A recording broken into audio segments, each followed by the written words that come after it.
morning, students. Good morning, all of you. Am I audible to you? Yes, students. Anyone unmute yourself and respond. Am Yes, I sir. audible to you? Can you see the screen? Yes, sir. Okay. We'll start the session. There are only 22 participants are there. Now to wait for 2 minutes, and then you are going to start the interferometry. Be patient for 2 minutes.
Okay, my dear students, 37 participants are there.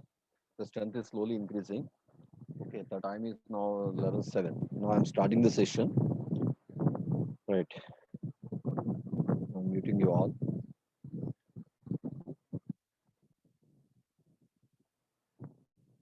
Okay, interferometry. First of all, you have to learn about what is meant by interferometry, what is meant by interference, what are the different types of interferences, for what purpose the interferometry is used. Okay, what is the advancement when compared with optical flats? In the previous class, we discussed the optical flats. Optical flats are meant for okay measuring the flatness of given work parts or the slip gauges.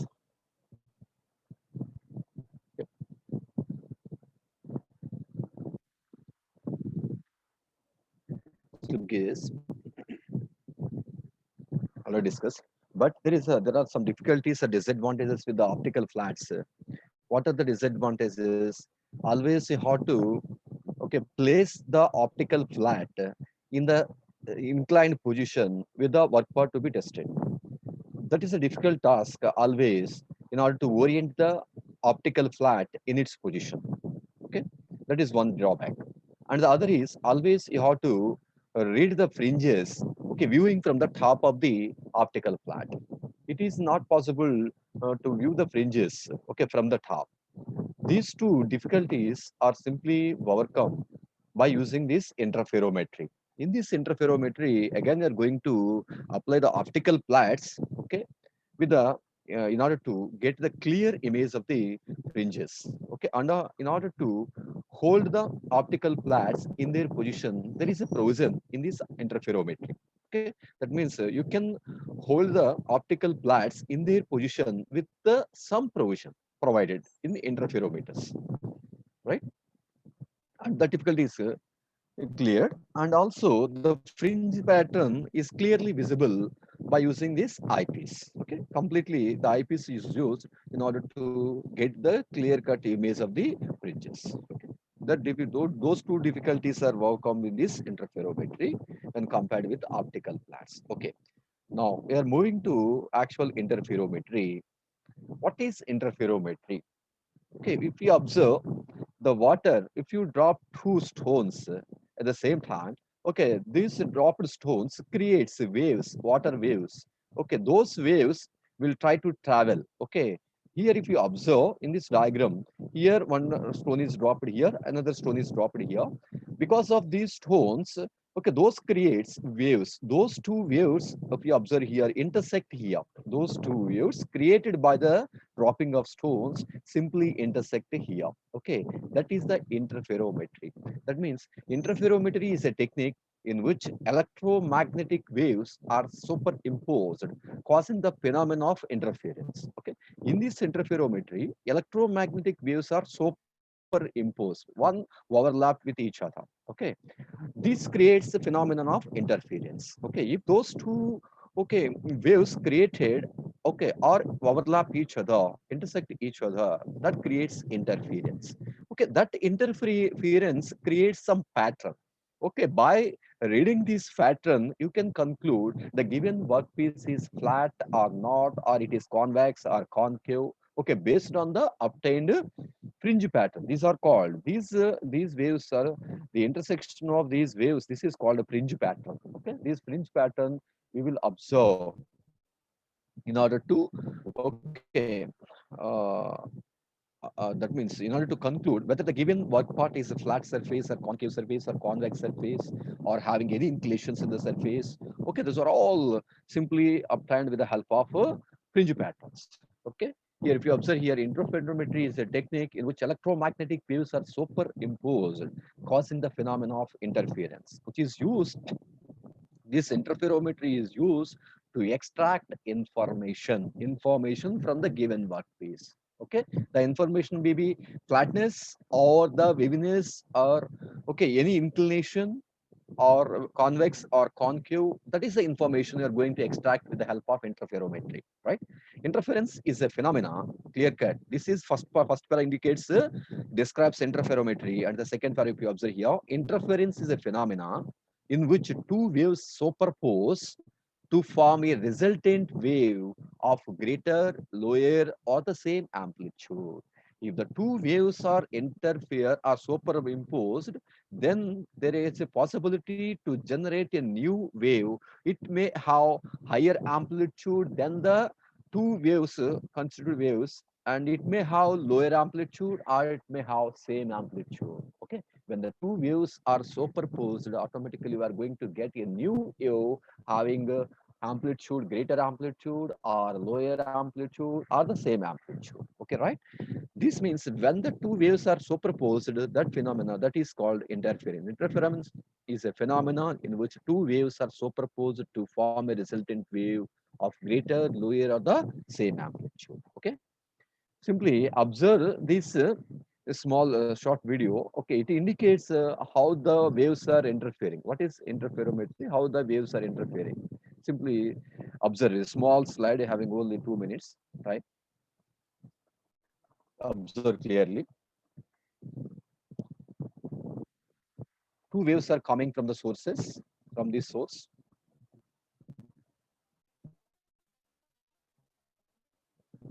The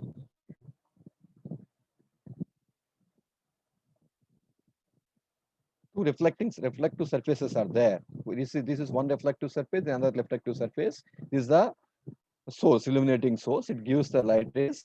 Okay, it touches the screen here and it divides into two. It travels in this path, in this path. Again, it reflects back onto the screen provided here. And these two reflecting waves are intersecting here. Okay, observe clearly.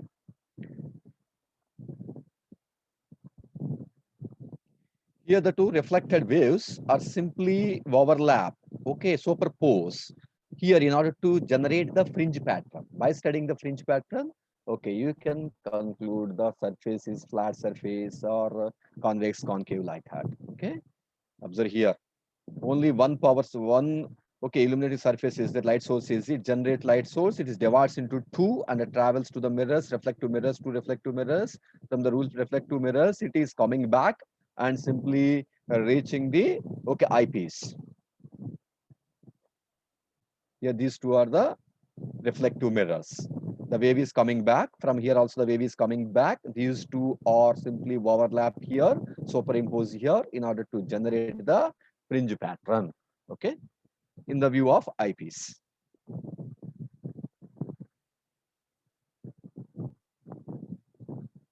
Okay, this is the scope of eyepiece. In this eyepiece, these two reflected waves are simply intersecting here or overlap here in order to generate a fringe pattern, whether it may be dark fringe or the bright fringe. Okay, right. We'll go to the next slide. Principle of interference. What is the principle of interference? If two rays of same wavelength meet at some point, mutual interference occurs. Clearly observe. If two rays of same wavelength meet at some point, mutual interference occurs. And natural interference depends on phase of two waves at their meeting point. That means the interference occurs when the two rays of same wavelength meet at a point. But whatever the interference occurs, whether it may be constructive interference or destructive interference, it completely depends on phase of two waves, okay, intersecting each other. Okay, depending on the phase of two waves which are intersecting each other, okay, the interference, okay, different types of interference are available. Okay, this is the principle of interference. If two rays of same wavelength meet at some point, mutual interference occurs, and the nature of interference depends on phase of two waves at their meeting point. Okay, phase means whether they may be in the same phase or out of phase, that they may be in the out of phase means 180 degrees like that. Okay, right. Types of interference. Okay, depending on the phase of the two, okay, superposing or intersecting waves. Okay, there are two types of interference: constructive interference and a destructive interference. If you observe the first figure, okay, if you observe here, two waves are simply combining in order to form a third wave having different amplitude. If you observe the two base waves which are combining each other, okay, if here first phase, this is a one wave, okay, one ray. If you observe here, this ray starts at the top and this ray also starts at the tail, same top position. That means here the amplitude of this wave is similar to the amplitude of this wave. That means the two given rays are in phase. In phase. When they are in phase, then the interference, because of interference, okay, there may be chance of generating a new wave, okay, which is the sum of these two waves. This is called constructive interference. In the constructive interference, okay, when the two rays are having the same amplitude, are combined or intersect together, okay, in order to generate a third wave having more or greater amplitude. This is constructive interference. Okay, here the two rays are having the same displacement in the same direction, displacement in the same direction, right? Destructive interference. first wave starts at the top position and the second is starting at the bottom position, lower position, upper position and lower position. Here the starting position is different and their traveling displacements, their displacements are also different. Okay. In this case, when these two rays are interfere, automatically there exists okay, one ray that is horizontal line. By combining these two rays which are in out of phase, then they are automatically can generate a dark spot. Okay, the destructive interference. The destructive interference simply generate a straight line, dark straight line, or the neutral line. Neutral line. That means this is the, if you assume this has a positive and this has negative, both are out of phase. These two, okay, neutralize each other in order to generate a neutral line. Okay, in case of destructive interference, the displacement is in the opposite direction. Finally, you are getting a horizontal line. If the two waves are in same phase, those are combined together to generate a okay wave of a greater amplitude. This amplitude of this resultant wave is more than that of individual waves. If you observe in the destructive interference, okay, these two neutralize each other, and there is a wave having a horizontal line, right? This is the constructive and destructive, right? You observe here, based on constructive and destructive, here two rays are considered, A and B, two rays are considered. These two rays are having different amplitude. If you observe, A ray is having a YA amplitude and B ray is having a YB amplitude. Here the two rays having different amplitude, or two waves having different amplitudes, okay, or interfere together in order to generate a third wave.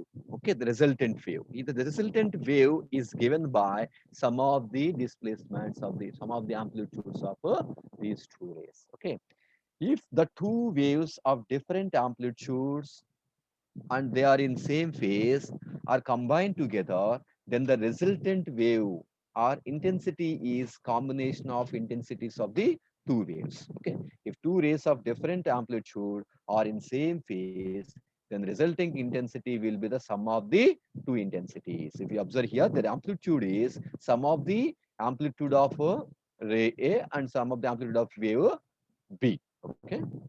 Next, if two rays of different amplitude, here the amplitude, A ray amplitude is different and B ray amplitude is different. If two rays of different amplitude are out of phase, then resulting intensity will be the difference of two intensities. What is the resulting intensity or resultant amplitude? Here YR indicates resultant amplitude or intensity. Okay, okay, this is the difference of these two, difference of these two. That means y, or that means intensity is lower than individual okay waves, right?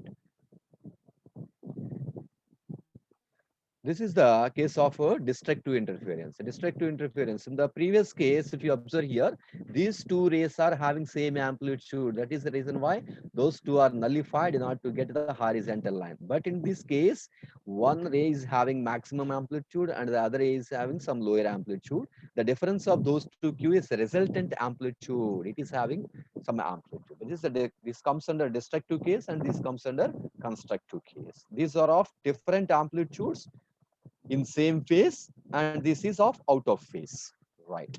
Next, coming to here, rays having same amplitude are combined together.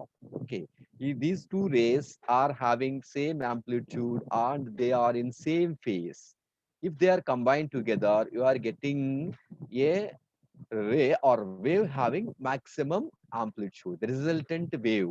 Okay, in this case, the ray obtained, okay, this is the bright spot. If you observe here, if two rays having same amplitude are in same phase, then resultant will be twice and the result will be bright spot. This is the bright spot, right?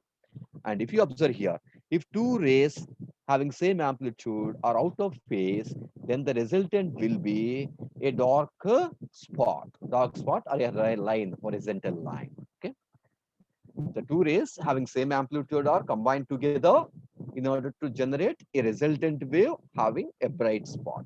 Okay, right. In this case, if the two rays having same amplitude, okay, are out of phase, then the interference generates a dark spot. Here the bright spot and dark spot. Very important here. Okay, if the two rays are in same phase, you are getting the bright spot. If the two rays are having same amplitude or out of phase, you are getting the dark spot. Based on these two phenomena, the complete interferometers works. Okay, right. Different colored and monochromatic fringes. Okay, if you know very well VIBGYOR, if you take a white light, it consists of different colors having different wavelengths. Okay, if you use the white color, okay, in this case of interferometry, because of different wavelengths, it generates different fringes, different colored fringes. Okay, this is the first case, white light. White light is used in this case. In this case also white light is used. But in the first case, the two beams differ in the number of phase inversions. But here, in the second case, they experience the same number of phase inversions. If they experience the different number of phase inversions, the fringes look like this with the different colors. It is difficult to differentiate the fringes in this case or to understand. In this case also somewhat better, but it is also difficult to understand. Okay, if you use the white light, the fringes differentiation, in order to clearly understand the fringe pattern, it is a difficult task in case of white light. White light. If you use the light source as the white light, in that case, you will get the different colored fringes. Then it is difficult to differentiate the white and the dark fringes, right? The third case, this is a fringe pattern by using monochromatic light as the light source. Monochromatic, mono means a single, chromatic means wavelength. Okay, monochromatic light source. Okay, it is having single wavelength. That is the reason why. Okay, if the two rays are in the same phase, you will get a bright spot. If those two are out of phase, you will get a dark spot. Only there is a possibility to get a dark and bright fringes. Okay, this dark fringe here in this diagram, the red colored strips, this indicates the dark spots, and the yellow colored strips indicates the bright spots. So only bright spot, bright, dark. Alternatively, okay, bright and dark spots are possible only in case of monochromatic light. That is the reason why throughout our interferometry, all interferometers are going to use the monochromatic light. In some cases, if you go for another light, always you are going to use filters in order to generate the monochromatic beam of light. Okay, right. Clear? Right. We're going interferometry. A wide variety of light sources are available for interferometers. Okay, in case first case type of light sources, the selection of proper source for the application depends on the result to be obtained by interferometer, cost and convenience. Okay, if you observe here, mercury 198, cadmium, krypton, thallium, helium, hydrogen, neon, sodium, potassium, zinc, laser, radiation. Okay, different light sources are used. Okay, in order to generate the beam of or two rays of light. Okay. Right. Interferometer. What is interferometers or optical instruments? Interferometry. In the previous case slides, we discussed about interferometry and interference. Here we are discussing about interferometer. It is an instrument used to find the flatness or the size of the slip gauges. Okay, for different purposes, we are going to use the interferometers. Interferometer, nothing but it is an optical instrument used for measuring flatness and determining the length of slip gauges. Okay, two uses are there. Use it for measuring the flatness and determining the length of the slip gauges by using these interferometers, right? They are based upon the interference principle, clearly explained in the previous slides, and employ wavelength of light as the measuring units. Okay, in the general micrometers and vernier calipers, we are going to use the line standard. Okay, but here in this case, wavelength standards are used to measure the units. That is, length measurement is based on the wavelength standard. Right. In interferometers, they lay off optical system. That means optical system means complete optical flats. In order to hold the optical flats in their position, there is a provision, simple provision or mechanism is provided here. In interferometers, the layoff optical system can be controlled and the fringes can be oriented to the best advantage. Okay, there is a disadvantage in case of optical flats. Why? Because you have to keep the optical flats away from the work part to be tested. Okay, that is there is a difficulty to hold the optical flats. Okay, in case of optical flats for the flatness measurement. But in this case, there is a provision to keep the optical flats in their position. That is the first point. In order to get maximum advantage of fringe orientations, right? Secondly, an arrangement to view the fringes directly from top and above fringes is also incorporated. Okay, in case of optical flats, always the eyepiece is provided at some inclination to the optical flat. Because of obliquity, okay, you are getting the fringes. Okay, that means fringe errors. But that disadvantage is simply rectified in case of interferometers. That means there is a possibility to view, okay, the fringe pattern from the top of the optical flats, right? These are two are the very important. These are the disadvantages in case of optical flats. Those are rectified in these interferometers, right? Okay, in these interferometers, we make use of okay uh, beam divider in order to divide the beam of light coming from the light source. Okay, this okay divider. This is called a divider. It is having two slits, slit one and slit two, two small narrow openings. These two narrow openings simply divides the beam of light coming from the light source into two beams. Okay, two light rays. One light ray is coming here, one light ray is coming here. Those two overlap together at some point in order to uh, generate interference fringes. Okay, right. Beam divider that splits an incoming ray into two parts. The two parts of the ray travel along different paths. The distance traveled by this ray and this ray may be different.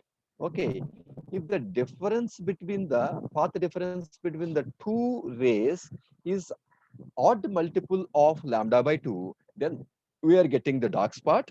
If it is even multiple of lambda by 2, you are getting the bright spot or light spot. Okay, light means white spots are obtained here. Dark spots means if the path difference between the distance traveled by these two rays is okay lambda by 2, odd multiple of lambda by 2, are getting the dark spots. If it is even multiple of lambda by 2, we are getting the light spots. Okay, remember this. That means in this way, in this complete interferometers, you are using the light source. That light source is allowed to pass through beam divider. That beam divider divides into two rays. Those two rays travels different lengths, different paths, and finally, okay, interfere at a point. Okay, at a point. Okay, this creates interference fringes.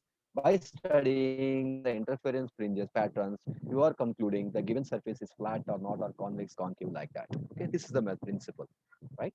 Types of interferometer. There are variety of interferometers are available, but in as per our syllabus, we are going to discuss about interferometer, NPL flatness interferometer, and Pitter gauge NPL interferometer. Okay, there are other types also. You go through your textbook in order to study the remaining interferometers. Right. I'm going to discuss. I'm going to concentrate on Michelson interferometer, NPL flatness interferometer, and Pitter NPL. Sometimes it is called gauge NPL interferometer. Okay. Yes. Coming to first one, Michelson interferometer. Interferometer was invented by an American physicist, that is A. Michelson. That is the reason why it is called as Michelson interferometer. The interferometer splits the light into two parts and then recombines the parts to form an interference pattern. Already discussed the principle in case of interferometers. Always you are going to use the beam divider that divides into two parts. Again, the two parts travel, okay, two beams, two rays travel in different paths and they finally recombine to generate the fringes. The device can be used to measure wavelengths. This Michelson interferometer used for measuring wavelengths or other lengths with great precision. Wavelengths or other lengths. The other lengths means the length of the, okay, slip gauges may also be used. Okay, length of slip gauges can be determined by using Michelson interferometer, right? So Michelson interferometer finally meant for measure wavelength of given light and also to find wavelength of given to find the length of given slip gauges, right? This is the pictorial represent the schematic representation of Michelson interferometer. In this interferometer, observe the components. You observe here, this is a light source and the beam splitter. Okay, here the mirror is there. The mirror, okay, one side is partially coated with aluminum. Okay, silver here. Next here, in this case, one mirror is there, reflective mirror. Another mirror, reflective mirror is there. This mirror, which is opposite, sorry, the mirror opposite to the light source, is mobile mirror. This is the fixed mirror. Okay, and this is the telescope. You are going to observe the fringe pattern obtained. Okay, obtained in this okay, Michelson interferometer. Observe here. The path difference between the two rays is varied with the adjustable mirror M1. Okay, by adjusting this mirror M1, you can do in and out. Is movable mirror. This one. By adjusting their mirror, you can maintain the path difference between the two rays. The path difference between the two rays is odd multiple of lambda by 2. Okay, that is dark spot. Even multiple of lambda by 2, that is bright spot. By varying the distance, mirror M1, okay, distance traveled by mirror M1, you can vary the path difference automatically. Okay, you can get the bright and okay, dark spots, right? Right, this is the fixed mirror.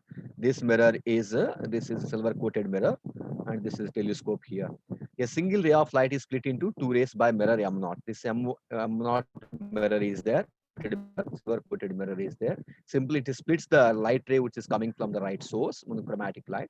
It divides into two parts. One is transmitted to the mirror M0 and reaches the M2, and the reflected ray from the M0, okay, is again reaches the mirror M1. Okay, after reaching the M1 and M2, the two rays are again returned back to the mirror M0. Here, those two rays are combined or interfere in order to generate, okay, fringes. Those fringes, the fringes which are formed on this mirror itself, are simply viewed through the telescope available. Okay, as M1 is moved, an interference pattern changes in the field view, right? A ray of light is split into two rays by the mirror M0, right? The mirror is at 45 degrees to the incident beam of light. The mirror is called a beam splitter. M0 mirror is called beam splitter. It transmits half the light and reflects the rest. Half light, 50% light is transmitted to the M2 and the 50% is reflected through to M1. Again, from M1 and M2, the two rays coming back and recombine here, interfere here in order to generate the fringe pattern. That fringe pattern is simply viewed through telescope. Okay, the reflected ray goes towards mirror M1, the transmitted ray goes to M2. The two rays travel separate paths L1 and L2. The path traveled by L1 is different from L2. The difference of those two paths is utilized now to generate a fringe pattern. After reflecting from M1 and M2, the rays eventually recombine at M0 and form an interference pattern. Okay, this is the working of Michelson interference schematic and interferometer operation. Interference condition for the two rays is determined by their path difference. How to find the interference condition based on path difference. Okay, M1 is movable. As it moves, the fringe pattern collapse or expands depending on the direction of M1 is moved. Okay, based on the movement of M1, the fringe pattern will extend. Okay, I'll simply collapse, right? Here, as it moves, M1 moves, the fringe pattern collapses or expands depending on the direction M1 is moved. The fringe pattern shifts by, very important point, the fringe pattern shifts by one half fringe each time when M1 is moved a distance of lambda by 4. If you move the mirror M1 through a distance of lambda by 4, automatically the fringe shifts to one half of fringe. The fringe pattern shifts to one half of fringe, right? This principle is used to find the wavelength of a given light. The wavelength of light is then measured by counting the number of fringe shifts for a given displacement of M1. For the given displacement of mirror M1, okay, you are going to determine the number of fringe shifts. Based on those two, you are going to calculate the lambda, right? This is the way in order to find the wavelength of the given light by using Michelson interferometer. Very important to observe this point. The wavelength of light is then measured by counting the number of fringe shifts for a given displacement of M1. If you give the displacement for the M1, for the given displacement, how many fringe shifts are there? You have to count the number of fringe shifts. You have to equate this distance. And finally, you are going to find the lambda value. Right. Michelson interferometer modern applications also include not only for measuring the wavelength of given light and the remaining. Another applications are also there, modern applications. Fourier transform infrared spectroscopy. In this spectroscopy also this Michelson interferometer is used, and laser interferometer, gravitational wave observatory, LIGO, FTIR LIGO also uses this Michelson interferometers, right? Next, this is another case. We're not going to discuss about this one. Why? It's not in our syllabus. If you want, you can read through your textbook. Next is also Fabry-Perot interferometer. This fringe counting interferometer. It is used for counting number of fringes. Next, final NPL flatness interferometer. Very important. This one, NPL flatness interferometer. What is an NPL? National Physics Laboratory of United Kingdom simply invented this interferometer. Okay, this physics laboratory simply invented this flatness interferometer. That is the reason why it is named as NPL interferometer, flatness interferometer. As the name implies, flatness, it meant for measuring the flatness of the slip gauges. Right. Giving overlap here.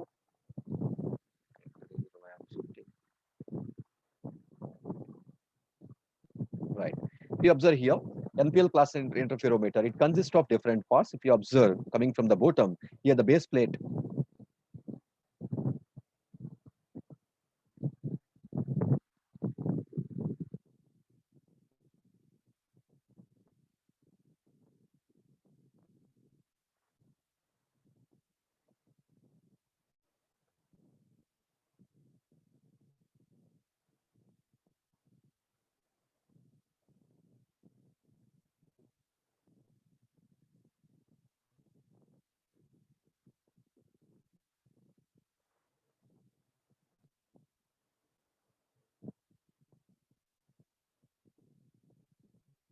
Anyone please respond? Am I audible to you? By unmuting yourself, please respond. Am I audible to you? Dear students. Okay. Am I audible? Can you see the screen?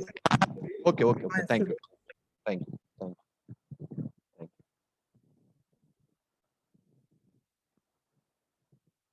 Okay. Now, in this, if you observe the NPL flatness interferometer, it is meant for measuring the flatness of the slip gauges or any given work part. Right. Here, if you observe here, optical flat is used. That means it is the extension of optical flats. Interferometers are the extension of optical flats. Right. If you observe here, the optical flat is there. And here in this base plate, this is complete surface plate. On the surface plate, we are going to place the work part which is to be measured. It may be slip gauge or any workpiece. And above which optical flat is placed at some inclination.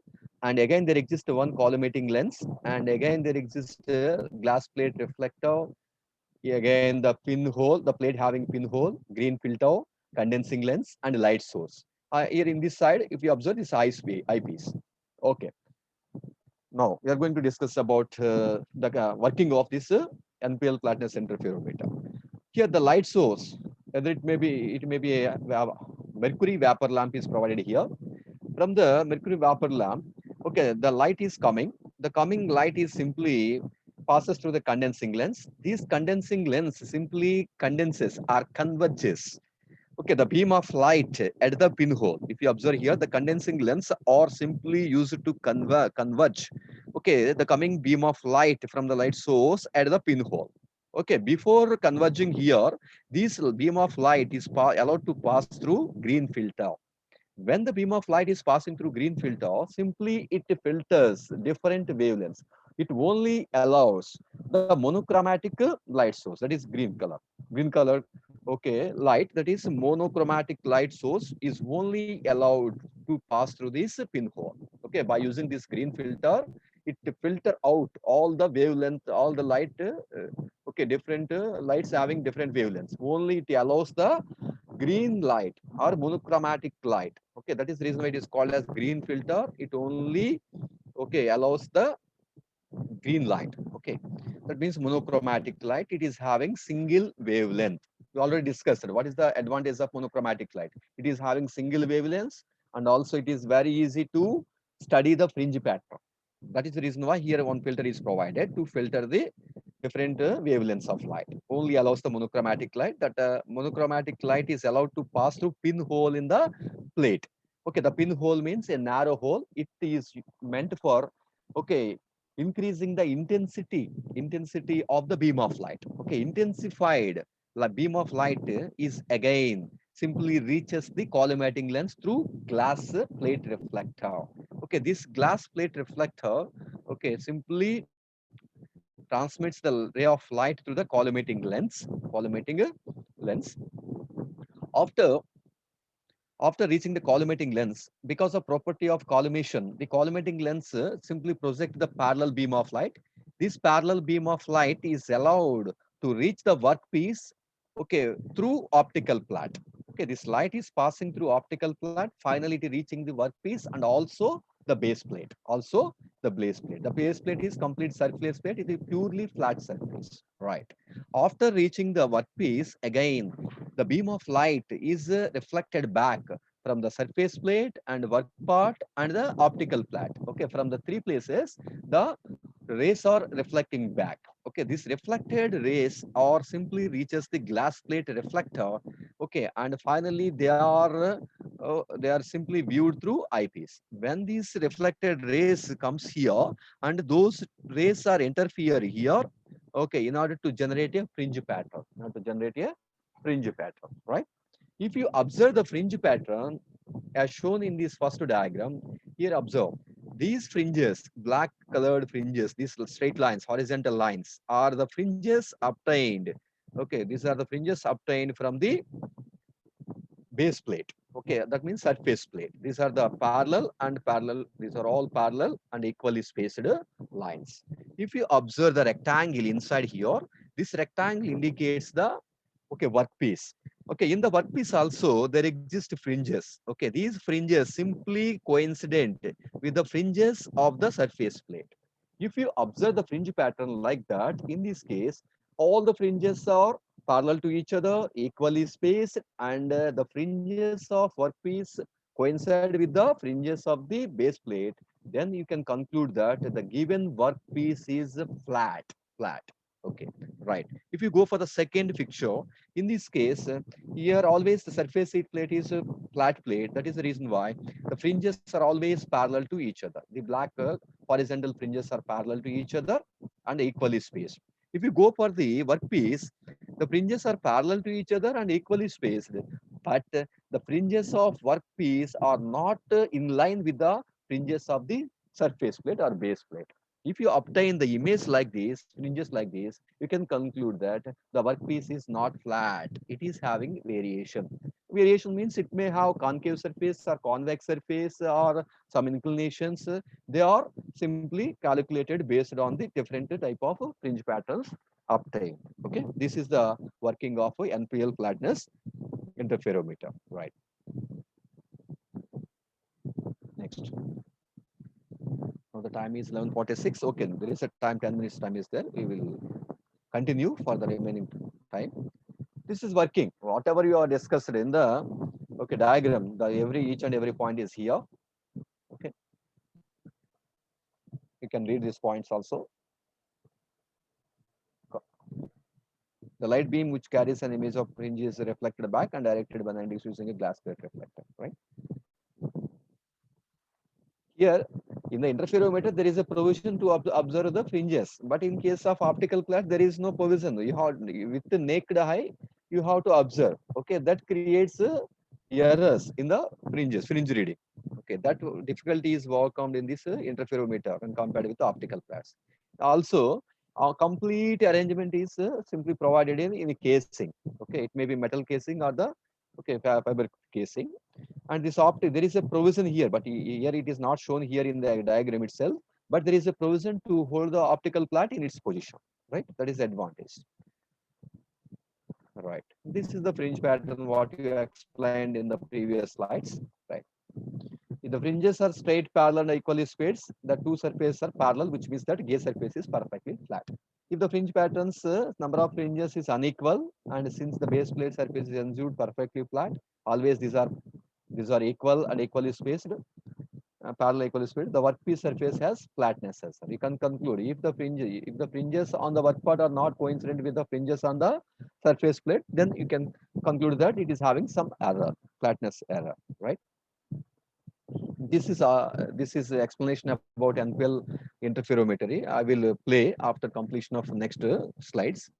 Interferometer are optical instruments that are Just Fitter NPL gauge interferometer. In the previous case, NPL flatness interferometer. That means used for measuring flatness. But here in this case, NPL gauge interferometer. It is used for gauging. Gauging means measuring the length of slip gauges or any part, any work part, right?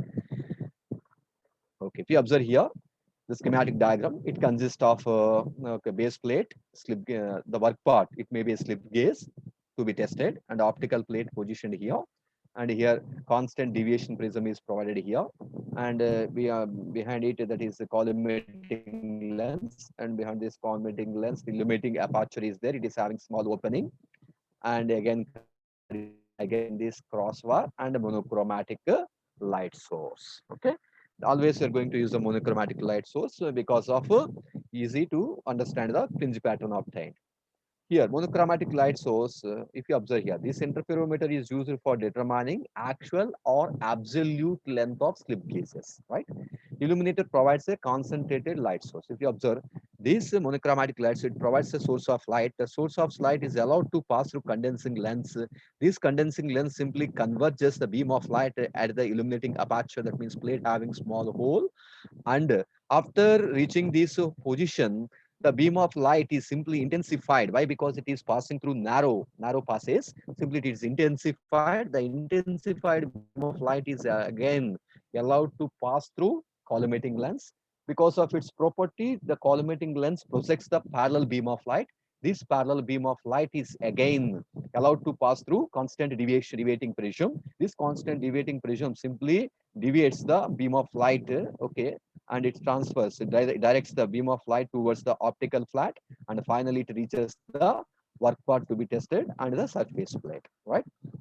And how to view here, viewing aperture is there, okay, based on the reference here, reflecting surface here. Here the reflected beam of light is simply allowed to fall on the reflector provided here. Okay, here the fringe pattern is there, and the fringe pattern is always going to view from the viewing aperture here, right? This is the working of a gaze interferometer. In this case, also we are going to get the fringe patterns. Whatever may be the interferometer, in all the cases, we are going to obtain the fringe patterns, and by studying the fringe patterns or by analyzing the fringe patterns, you can get the required parameters, right? This working of this NPL gaze parameter. Light from monochromatic source is condensed by condensing lens and focused onto illuminating aperture. This provides a concentrated light source. The parallel beam of light falls on constant deviation prism, splits the incident light into light rays of different wavelengths and hence different colors. The user can select a desired color by varying the angle of the reflecting phase of the prism, right? The prism turns the light by 90 degrees and directs it onto the optical flat. From the optical flat can be positioned at desired angle by means of simple arrangement, right? Already discussed. The slip gauge that is to be checked is kept right angle, right below the optical flat, slip gauge is provided below this optical flat on the surface plate. Okay. Here, the ray of light is allowed to pass through, okay, optical flat, slip gauge, and also base plate. Again, the reflected rays are coming from this base plate, slip gauge, and optical flat are combined together and interfere together to form the fringe pattern, right? Okay. The lower portion of the optical flat is coated with film of aluminum, which transmits the reflected equal proportions of the incident light. All are the points of explanation. Light rays are reflected from all the three surfaces, pass through the optical system again. The axis is slightly deviated due to the inclination of the optical flat, right?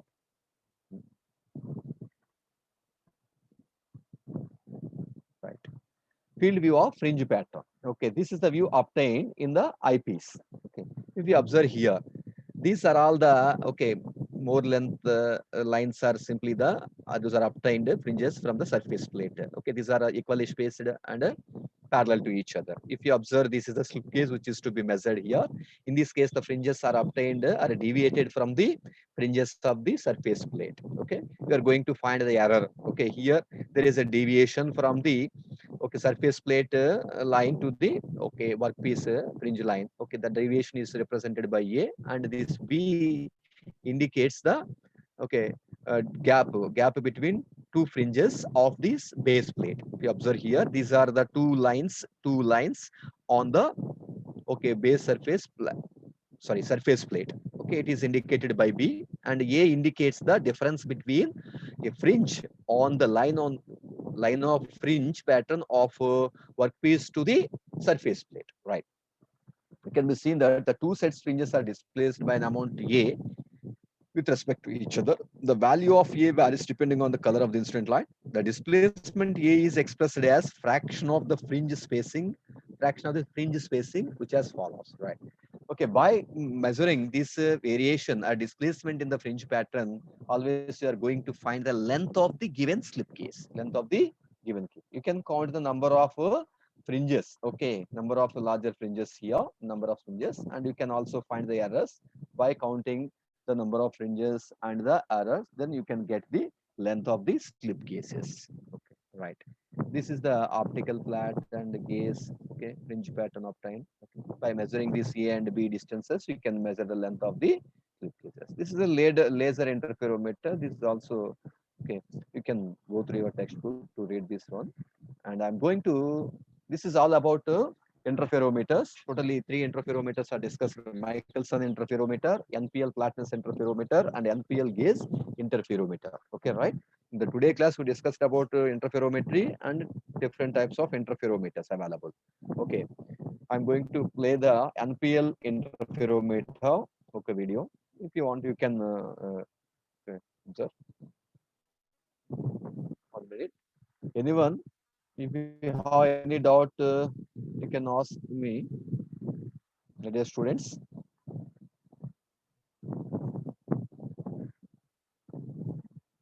if you have any doubt, you can ask me by unmuting yourself. I'm going to play video regarding NPL in flatness interferometer. Okay, students, I'm playing the video.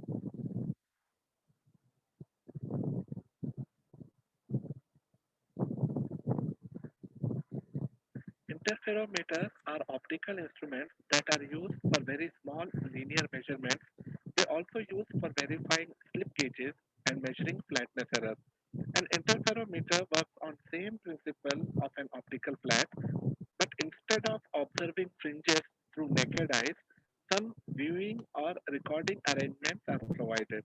It also provides arrangements to control the lay and orientation of fringes.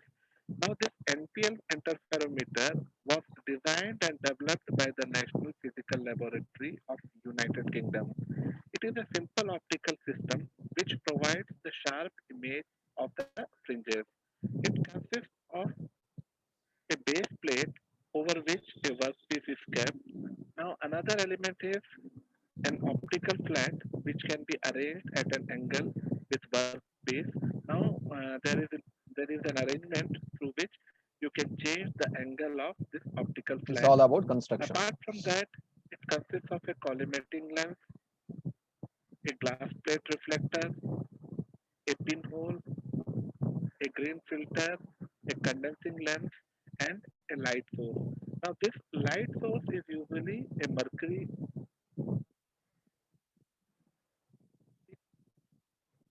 vapor lamp, and the light waves coming out of this light source is first passed through condensing lens, which condenses this light wave to this pinhole.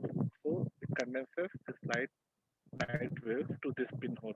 When it reaches to pinhole, before that it passes through green filter, which filters out all the wavelengths except green wavelength, and so the light rays which are reaching here are only monochromatic light. Now this pinhole acts as an intense point source of monochromatic light.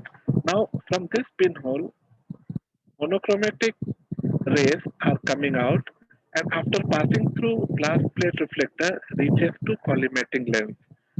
Collimating lens projects a parallel beam of light onto the face of workpiece to to be tested via an optical flat. So it passes through this optical flat and reaches to workpiece. Not only this workpiece, this rays also touches to base plate. This Okay. results formation of interference fringes. The light beam which carries an image, now light beams coming out of this optical flat carries an image of the fringes, is reflected back and directed by 90 degree, reflected back, it is reflected here, and when it reaches to glass plate reflector, it reflects it by 90 degree towards the eyepiece of this interferometer. The entire optical system, this entire optical system is enclosed in a metal or fiberglass body. Now arrangements are provided to vary angle of this optical flat. In addition, the base Okay. Okay, my dear students.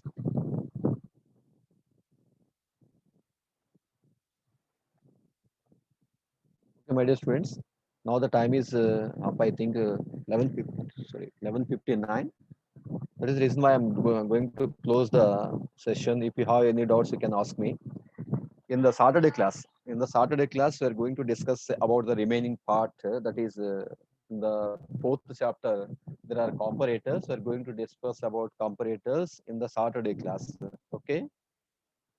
My dear students, do you have any doubts? You can ask me so that I can clarify your doubts.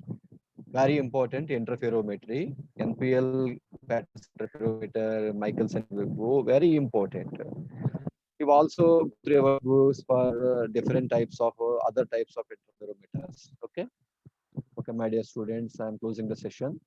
Total students are only 56. Now I'm closing the session. Right.